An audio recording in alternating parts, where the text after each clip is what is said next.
ಪ್ರವಾಹ. ಉತ್ತರ ಕರ್ನಾಟಕದ ಅನೇಕ ಜಿಲ್ಲೆಗಳು ಈ ಪ್ರವಾಹದಿಂದ ಬೇಸತ್ತು ಹೋಗಿವೆ. ಬೀದರ್, ಕಲಬುರಗಿ, ಯಾದಗಿರಿ, ರಾಯಚೂರು ಜಿಲ್ಲೆಗಳು ಅತಿಯಾದ ಮಳೆಯಿಂದ ಮುಳುಗಿ ಹೋಗಿವೆ. ಬಸವ ಕಲ್ಯಾಣ ತಾಲೂಕಿನ ತಿಪ್ರಾನ್ ಕೆರೆ ತುಂಬಿ ಒಡೆದು ಹೋಗಿದೆ. ಅಲ್ಲಿಂದ ಹರಿದು ಬಂದ ನೀರು ನಗರ ಸಮೀಪದ ಮನೆಗಳಿಗೆ ನೀರು ನುಗ್ಗಿ ರಸ್ತೆ ಮಾರ್ಗಗಳು ಮುಚ್ಚಿವೆ. ಬಿಕೆಡಿಬಿ ಏನ್ ಮಾಡ್ತಿದೆ ಅಂತ ಜನರಿಗೆ ಅರ್ಥ ಆಗ್ತಿಲ್ಲ.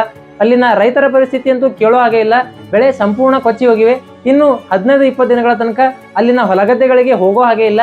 ಭೀಮಾ ನದಿಗೆ ಮಹಾರಾಷ್ಟ್ರದ ಉಜ್ನಿ ಹಾಗೂ ವೀರ್ ಜಲಾಶಯದಿಂದ ಹೆಚ್ಚಿನ ಪ್ರಮಾಣದ ನೀರನ್ನು ಹೊರಬಿಟ್ಟಿರುವುದರಿಂದ ಭೀಮಾ ನದಿ ಉಕ್ಕಿ ಹರಿಯುತ್ತಿದೆ. ಕಲಬುರಗಿಯಲ್ಲಿ ಪ್ರವಾಹ ಪೀಡಿತ ಗ್ರಾಮಗಳ ಸಂಖ್ಯೆ 85ಕ್ಕೆ ಏರಿದೆ. 53 ನಿರಾಶ್ರಿತ ಕೇಂದ್ರಗಳು ಸ್ಥಾಪಿಸಲಾಗಿವೆ.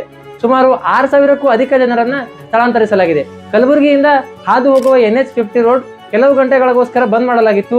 ಈ ಸಂಪೂರ್ಣ ಪ್ರವಾಹದಿಂದ ಕಳೆದ 1 ವಾರದಲ್ಲಿ ಸಾಕಷ್ಟು ಟ್ರೈನ್ಗಳು ಡಿಲೇ ಆಗಿವೆ. 10 ಲಕ್ಷ ಹೆಕ್ಟರ್ಸ್ ಬೆಳೆ ಹಾನಿಯಾಗಿದೆ ಎಂದು ಅಂದಾಜಿಸಲಾಗಿದೆ. ಕೇವಲ ಬೀದರ್ ಮತ್ತು ಯಾದಗಿರಿ ಜಿಲ್ಲೆಗಳಲ್ಲಿ 1.18 ಲಕ್ಷ ಹೆಕ್ಟರ್ಗೂ ಹೆಚ್ಚು ಬೆಳೆ ನಷ್ಟವಾಗಿದೆ. 150ಕ್ಕೂ ಹೆಚ್ಚು ಮನೆಗಳು ಹಾನಿಗೊಳಗಾಗಿವೆ. ಬೆಳೆ ಪರಿಹಾರ ನೀರಾವರಿ ಹಿಡಿದರೂ ಎಕರೆಗೆ 10,000 ರೂಪಾಯಿ. ಸರ್ಕಾರ ಕೊಡುವ ಈ ಬೆಳೆ ಪರಿಹಾರದಲ್ಲಿ ನಮ್ಮ ರೈತರು ಹಾಕಿರೋ ಬೀಜ ಗೊಬ್ಬರ ಬರಲ್ಲ. ಇದು ನಮ್ಮ ಉತ್ತರ ಕರ್ನಾಟಕದ ರೈತರ ದುರಂತ. ಧನ್ಯವಾದಗಳು.